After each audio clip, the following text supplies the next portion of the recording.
College football is back. For those of you that only tune into the channel during the college football season, welcome back. It is great to see you again, and I cannot wait to enjoy another season of college football together. And it all begins with Week 0. Week 0, I think, is very underrated. And I will admit, I've been critical of Week 0 in the past. I was looking at these matchups for Week 0, and looking at these matchups, I thought, okay, what are some positives here for Week 0? The obvious one, we get college football a week earlier than normal. And I get we've had Week 0 recently, but the earliest I can remember Week 0 is maybe 2016 or 2017, when it was Cal and somebody squaring off in, I think, London. We get our first look at Notre Dame this year, led by Wake Forest transfer Sam Hartman at quarterback.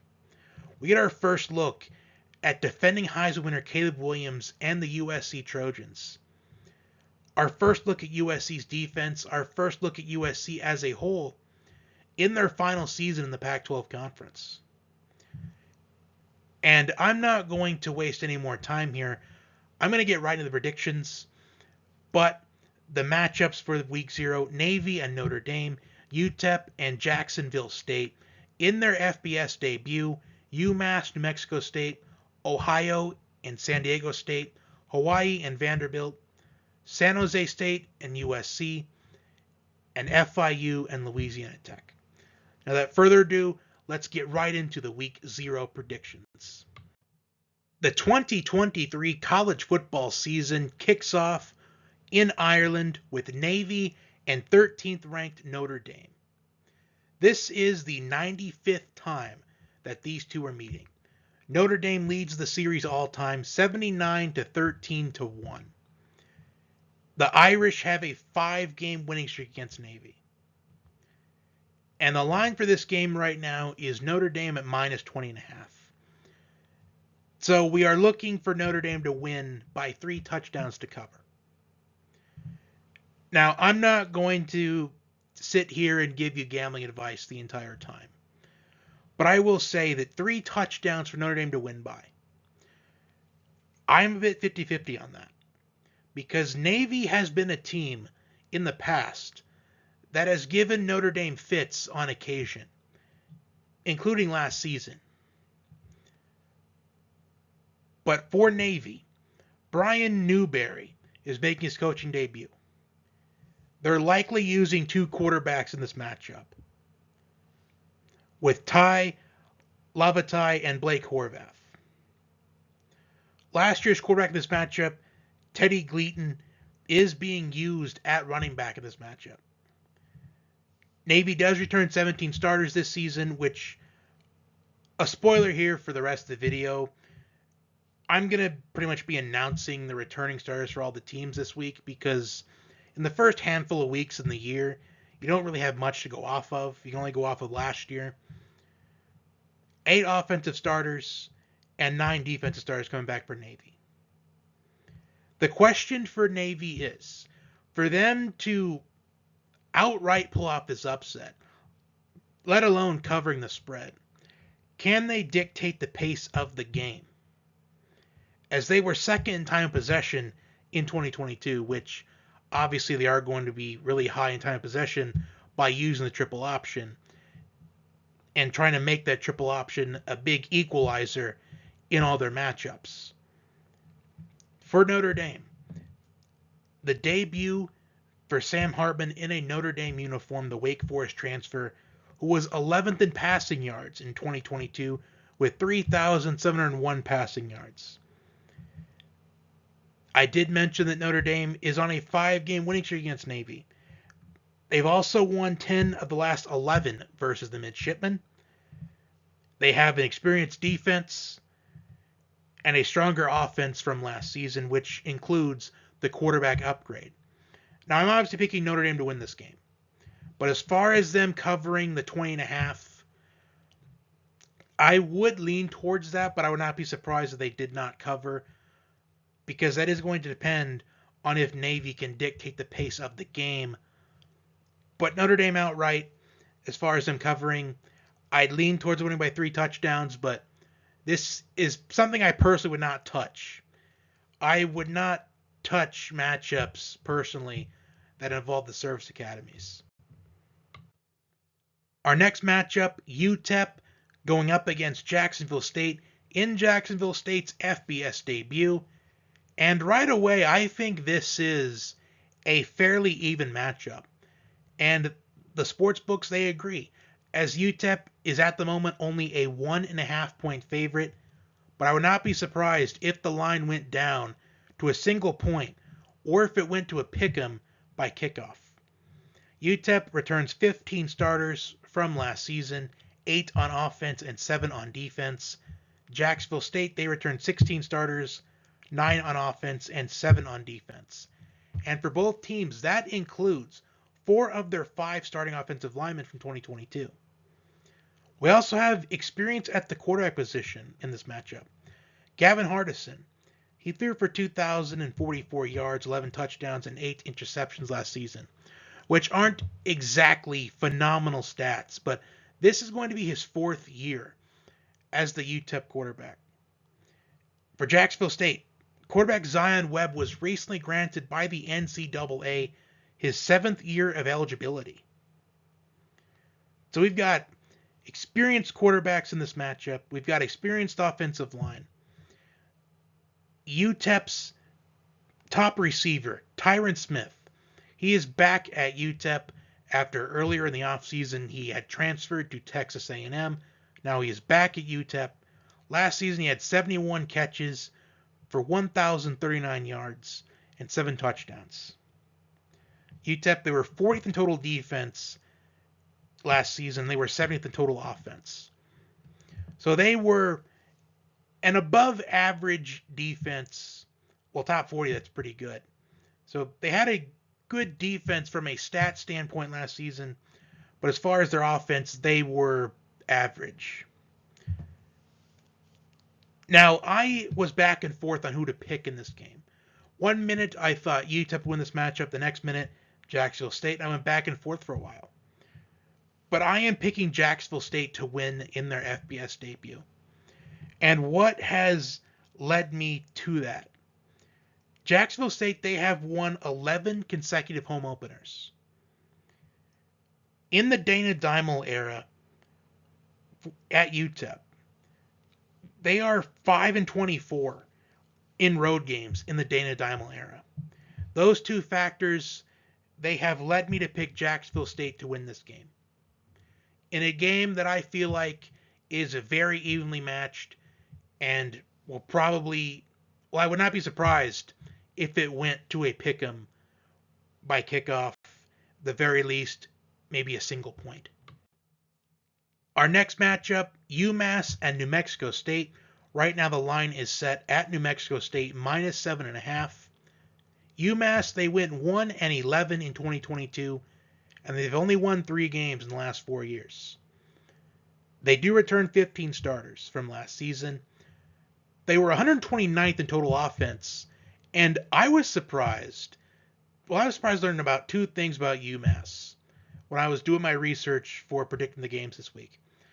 The first thing, UMass, from a stats and numbers standpoint, had a better offense than Iowa last season. I mean, I know Iowa's offense was bad, but I didn't think it was that bad. And they were also 55th in total defense last season. So for a 1-11 team, to find out they were 55th in total defense, that is surprising. Well, New Mexico State, they were 109th in total offense last season, 30th in total defense. They returned 9 offensive starters, which that sticks out to me because starting quarterback for New Mexico State, Diego Pava, or I think it's Pavia, I'm not sure. If somebody can correct me in the comments, I'd appreciate it. In the final 5 games of the year for New Mexico State, he threw for 934 passing yards, had 350 rushing yards, and 14 total touchdowns.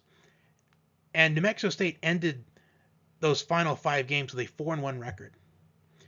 So I'm going to lean towards the more experienced offense. I'm going to pick against the team that's only won 3 games in 4 years. I'm going with New Mexico State. And I do think New Mexico State, I think they cover as well. I've seen some people say that, oh, UMass, New Mexico State, that's going to be an offensive battle. I truthfully can't see that. I mean, even if UMass, they surprised me by being 55th in total defense last year, I'm going with the team that ended the season with more positive momentum, and that was New Mexico State. Our next matchup, Ohio and San Diego State. And this was another matchup that I felt conflicted. I was not sure who to pick to win this matchup. Currently, the line is San Diego State at -3.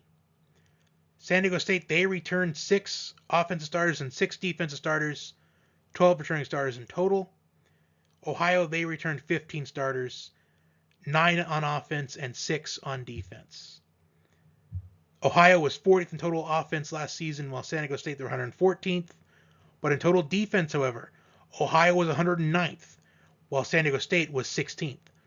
So San Diego State, from a stats and number standpoint, a top 20 defense from a stats number standpoint, that is elite company.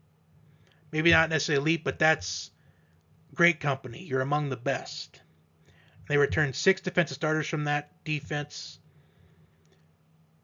And as I've already mentioned, I was conflicted about this matchup. This feels like a pick'em to me because they do say that the home team usually gets about 2 or 3 points in their favor anyway. So this does feel like a pick'em with San Diego State being a 3-point favorite. But I'm going to go with the better quarterback in this matchup, and that is Curtis Rourke for Ohio. Last season, he threw for 3,256 passing yards, 25 touchdowns, and just 4 interceptions. So he's a very disciplined quarterback that puts up good numbers. He's good at playing clean football, being disciplined, doesn't turn the ball over a lot. And Ohio, they are the more confident team in this matchup as they ended 2022 winning 8 of their final 9 games.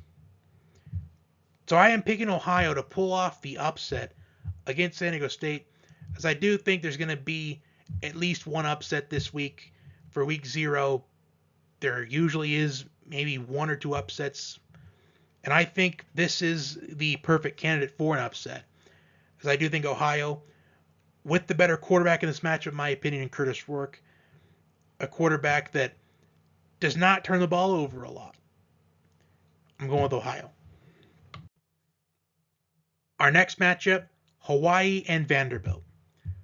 Currently, the line is Vanderbilt at -17.5.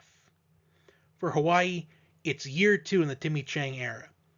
Timmy Chang is the all-time leader in passing yards in Hawaii history. They returned 14 starters, 5 on the offense and 9 on the defense, which 9 returned defensive starters. That could stick out in this game, but I would not count on that personally.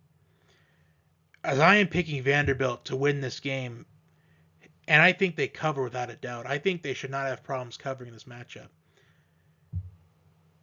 Hawaii led 7-0 in last year's matchup. They moved the ball at will on that first possession. But after that, Vanderbilt outscored Hawaii 63-3. Hawaii was 117th in total defense last season. So they were towards the bottom. Vanderbilt, they were 101st in total offense last season, but they had 601 yards of offense against Hawaii last season in that matchup. And Vanderbilt head coach Clark Lea, he got an extension in the offseason, and I bring that up because I get that Vanderbilt is not a football school, but something tells me that Clark Lea, he could be that guy moving forward. As I think if they give him a chance, because he seems like a guy that's disciplined and he's serious and honest. He's going to have his team ready to go. Now, I think Vanderbilt wins this game easily, but I do not think it's going to be 63-10. I think it's going to be much closer than that. I think it's more in the neighborhood of maybe 48-14 maybe. I do not expect a 53-point win for Vanderbilt this time around, as a big reason why they win on that 63-3 run was from quarterback Mike Wright, who was no longer there. But they still win this game, but not by 53 like last season. For this matchup, I'm not going to waste much time here. San Jose State travels to the Coliseum to take on the 6th-ranked USC Trojans. And no offense to San Jose State, but I feel like this shouldn't be talked about for long. Now, San Jose State, they do return 9 offensive starters from last year, 5 on the defense, 14 total. But Siobhan Cordero, the quarterback for San Jose State, only completed 60.7% of his passes last season. Now, a positive for San Jose State is they returned 76 lettermen from last season, which, don't quote me on it because I'm not 100% sure right now, but I think that might be the most in the entire FBS. But unfortunately, USC, I think they should absolutely cover this spread of minus 30.5, as this is our first look at the USC defense, which I feel like I did USC a disservice by not acknowledging the transfers they got on defense. Bear Alexander, transfer from Georgia. Christian Roland Wallace, transfer from Arizona. Anthony Lucas, Texas A&M transfer. Oklahoma State transfer Mason Cobb. Purdue transfer Jack Sullivan. Alabama transfer Traquan Fegans, I think his last name is. But those were all those were some defensive players that USC got from the transfer portal in this offseason. And USC is obviously highlighted by reigning Heisman winner Caleb Williams, who was 3rd in the FBS last year in passing yards with 4,537 of them to be exact. USC was 3rd in total offense, and they averaged 41.5 points per game, which was 3rd in the FBS. USC, they should win this game by a lot. They'll at least cover, but this is going to be a very long evening for San Jose State. Our final matchup in Week 0, FIU and Louisiana Tech. I did mention in the beginning that I was pretty much going to go through the returning starters for all the teams this week because there's not much to go off of in the beginning of the year. Especially for this one, because this is how I based my pick for this game. As I'll admit, I know nothing about either of these teams. If it wasn't a Week 0 matchup, I probably would not see this game under any other circumstance.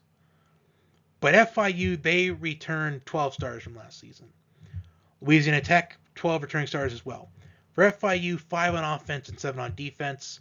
For Louisiana Tech, 8 on offense and 4 on defense. FIU last season, 120th in total defense and 117th in total offense. Louisiana Tech, 126th in total defense last season and 63rd in total offense. So Louisiana Tech, from a stats and numbers standpoint, they had an average offense. And with 8 returning starters, I'm going with the better offense in this match, and that's Louisiana Tech, as this is a game, so offense wins you games. And I think Louisiana Tech, I think they cover this 10.5 point spread. FIU, they have lost 4 consecutive road openers, and I do think this is going to be 5. I am picking Louisiana Tech to win this game, and I do think they do cover the 10.5. Now that will do it for my Week 0 college football predictions. Like, share, comment, and subscribe. And I cannot wait for these games to begin. I've been looking forward to this the entire offseason. Until next time, have a great day and enjoy Week 0 of the college football season.